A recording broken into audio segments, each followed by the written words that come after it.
Well, hi, and welcome to a one-of-a-kind, extravagant event that you'll never regret you clicked on. This is Crafting Lore, and I got some shit to show you.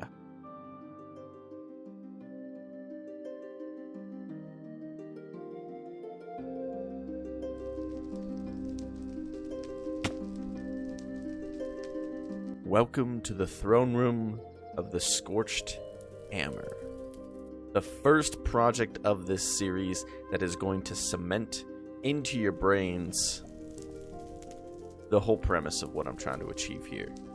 This is a survival series inspired by Mythology. If you like Mythology, you're probably gonna like what I got to offer here. With a simple goal of immersing you further into your worlds by fabricating new ideas through storytelling. Come on. I'm sure we've all used story to propel our builds further. And I have been watching Etho's Lab and BOO probably about 8 years now. And they have definitely used story and incorporated story in their builds, but I'm looking to take that the next step further. Kind of hoping you guys have never seen anything like this before. Such a story-driven Minecraft player experience. And in order to propel this, we have the foundation of Mythology. I'm going to take inspiration from, Mythology, shows, movies, anime, real life, and hopefully as I do that, maybe you can see how I pull inspiration and inspire you guys a little bit. But before we get any further in what I got here, Mr. Teacher Guy, I've created 10 gods for Minecraft in this world that I have fabricated. 10 Minecraft gods. So like the god of mobs, the god of oceans, the god of biomes, the god of fucking forge, all this shit. And it's really fucking cool. And truthfully has helped me build. Okay, buddy. Chill the fuck out. Oh, why'd I hit him? We cool? We cool. Ah, God, man, they hit so hard. I have so much PTSD with these guys killing me. Oh, there's a pig. What the? Ow. What? If you can't tell, I can get distracted pretty easily. You can't go any higher, buddy. You trying to get to the other side? Trying to get into here? Anyways, I have 10 gods that I have created. If you want to use them to incorporate in your world, or you want to come up with your own, it's actually pretty cool what it does to the old imagination. So this area is kind of overseen by like these village down here below, and this big project Scorched Hammer. They all kind of fall under two gods: Nephaesturite, who's my god of forge, and Brilios, who's the goddess of the Nether. Pretty cool, but I don't want to jump into any of that before I show a little mini showcase video that I created, so you guys can kind of see what each of the gods are and in the biomes and kind of get more of a mental picture. Okay. If you have a drink you like, or some snacks you like, but just like a 6-minute video, of course I will put in post. If you just want to skip the video, I have no problem with that. There's going to be a lot of stuff that may not be for everybody, but I do still want to share it. So feel free to skip the showcase video, but I'm going to roll it right now.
Did you watch the video?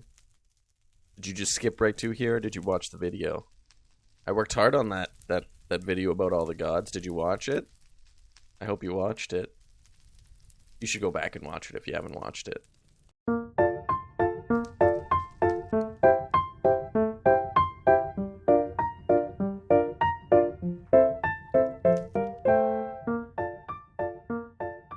Those are my beautiful and lovely 10 gods. More on them later. Let's get into the tour. Let's catch you up to what I'm standing inside. The big project that is the Scorched Hammer. There are two things in my world right now. The Scorched Hammer, like projects, let's say, and the city below there, which we're calling Lorrock. All right, you with me? You with me so far? Very easy.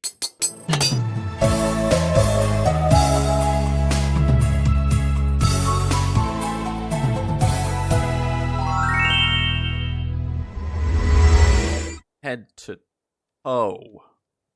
You already know. This thing's ready to show. Scorched Hammer.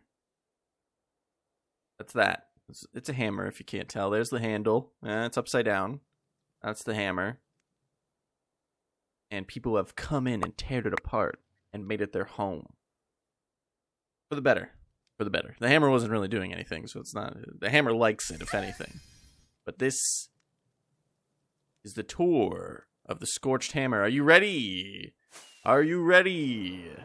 I'm going to have to reduce my render distance, because golly gee, this place is so fucking laggy. I should probably do that. Whoops. Replay mod. Action. Scorched Hammer. A passion project. A PP, if you will. And my PP is ready. Wait, hold up. I'm that bitch. Yeah. Been that bitch, still that bitch. Will forever be that. I'm that bitch. I'm learning how to use free cam quite well, if you haven't noticed. Snap back into place real quick. Oh, no. Real well. Real well. There we go. I figured it out. We're along. Gatehouse. Pretty straightforward. Just where the guards are, they would look down. If people came in, they would visit. Look at this. Let me use free cam again. Ignore that. That's unfinished. They would come in. They would ask if they could visit the king, talk to whoever. They would ask for some sort of request. Maybe the sheep are dying or something like that. They would check him. They would vet him for anything suspicious, and they would let him in. If they think he is suspicious, they actually, they got little spikes down there. Just in case. Moving on to the next room. Throne room. You may have seen this in the beginning of the video. I used it for a couple of shots. Very menacing. These guys are the king of forge blacksmithing, so the lava kind of makes sense. That's how they make all their cool stuff. I've been playing on this map for a while. So long that one of my cats, sadly, years ago, we are feeling a lot better now, but we obviously still miss them. If you ever had an orange cat, they are something special. But we lost Hiccup love How to Train Your Dragon. July 5th, 2021. So I'm making him the King's Cat just as a little way to remember him. This is kind of like the museum room. Not much going on here, truthfully. Just some big bones, something that would kind of be left, or they found in the underground while they were mining. Thought it was kind of cool. Moving on. This is where actually the blackguards kind of hang out. If you ever played any video game in general or watched any movies with fantasy settings, sometimes they give the guards certain colors or certain kind of visual features that symbolize what kind of like rank they are. So the blackguards, they got black little booties on. They're the ones that actually specifically guard the gatehouse. That's why up there they're that as well. And as I place little guards around the area, we can we'll change the boots, and that'll kind of signify what they are. Like I want to probably put some guards in here and give them like diamond boots, and they're the King's Guard. They're like the golden knights, or the special protectors. The library over here is somewhat unfinished, but mighty impressive. It was like the first thing that was a creeper. First thing I built in here, so I'm just gonna stand right here. Hopefully I'm safe, and we are gonna fly around in free cam. So we got all sorts of different trades. Oh my gosh. Oh my, that made me jump. Oh no, I went back into free cam. Oh no, I'm good with it, I promise. I'm still learning. As you can tell, it's a little framey in this area too. Lots going on, lots of villagers in this bitch, as you'll find out as we go on tour. But I've named some of them to kind of signify what trade they have on breaking, mending. If you guys have heard what possibly could be happening to the villager trade, it's like an experimental feature that you'll have to go to specific villages to kind of get specific trades. But I have these guys forever, so I'll be okay even if that is a real feature. But it's experimental right now, so they're waiting for feedback from the public, and it's I don't know. Actually, I haven't heard much about it. I'm personally for it. I think it's kind of cool to force people to go out. Let's turn this down a little bit while we're going on the tour. Force people to go out and have to explore more. I'm all for that. The majority of players, you know, they make a base and they kind of hunker down, and that's their base for the majority of their gameplay. You know, some players, they make different bases as they play, of course, but they always have that one main base, and there's not a lot of reasons to leave, if you know what I mean. I don't know. That's just how I feel about the game. Anyways, I love more reasons to go out and explore the world. I'm just going to sleep real quick if you don't mind.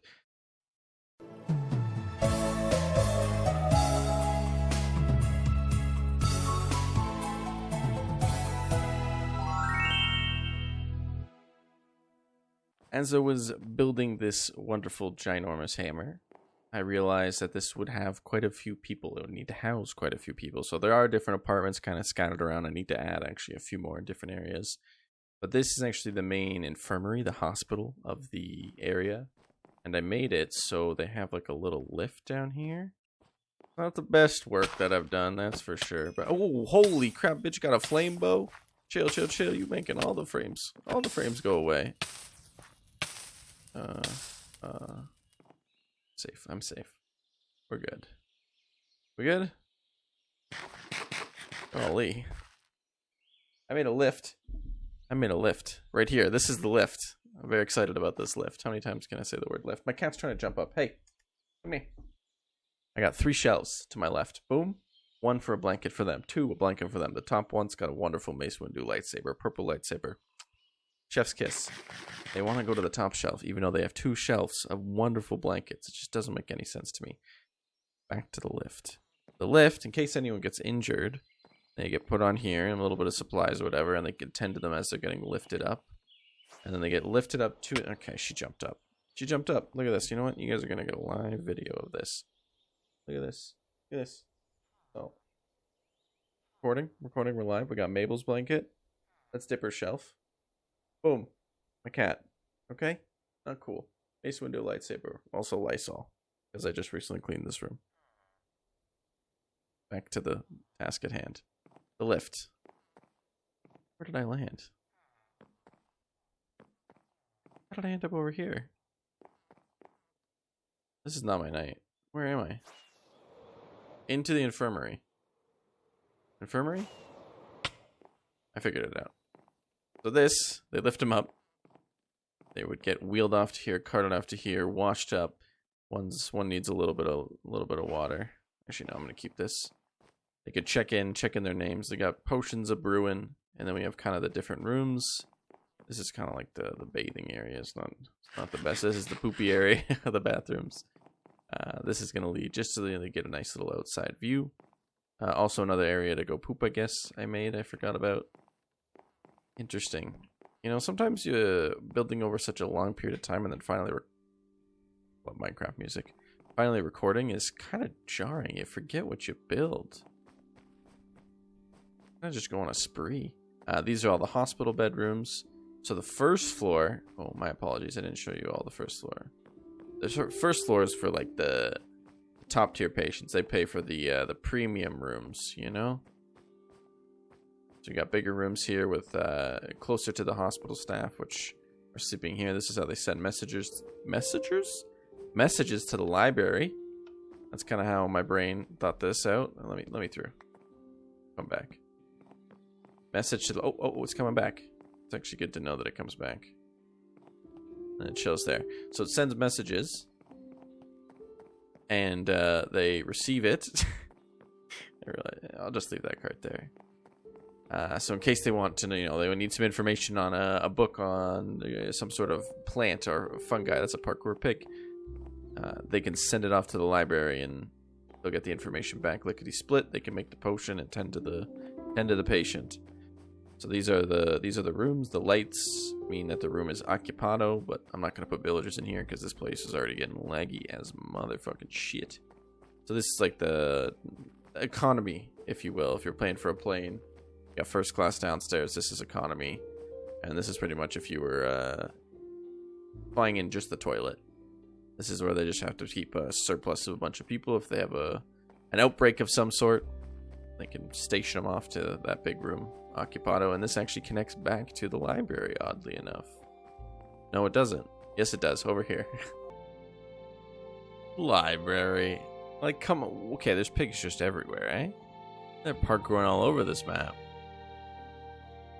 We got villagers over here. We got the cartographers ready for some trade. I'm gonna put some paper in here and some glass panes. We can sell them if we want to repair our gear or just get some banners of different colors and stuff.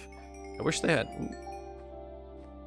different end patterns you could get. I think that would be a really cool thing. Like we talked about the villagers earlier. Like imagine if each village had its own global pattern. So if you trade with that specific cartographer, you got that specific blah blah blah. I think that'd be so cool. So cool. Biome specific cartographers to get different banner patterns. Say what? Hello Mojang. Wake up call. I've got genius ideas. Maybe. That's an offline sugarcane farm. No longer works. I made one over in a different area, but I still got sugarcane down here. That's pretty much for the library. To finish off the tour, because this video is getting too long for me. I'd like to keep every single video around 25 minutes is my goal right now. This is actually my storage room. It's very pretty. I'm in love with it. You can hear the ambient sounds of the cave. But my stuff all down here, kind of beneath the area. I got stairs to go up if I really wanted to. But this has been my main storage room for a really long time. Really long time. I use the heck out of this, but I do have one actually down in the city as well, just so I can work on stuff, you know, multitasking and such. But this was the first video. Hopefully you got the idea of kind of what I was trying to convey. We started with some lore. I got gods that are going to kind of help inspire some builds down the road, and I'm trying to show examples as I kind of go around. But hopefully you enjoyed the video. Please keep watching if you did, and hopefully I'll see you in the next video.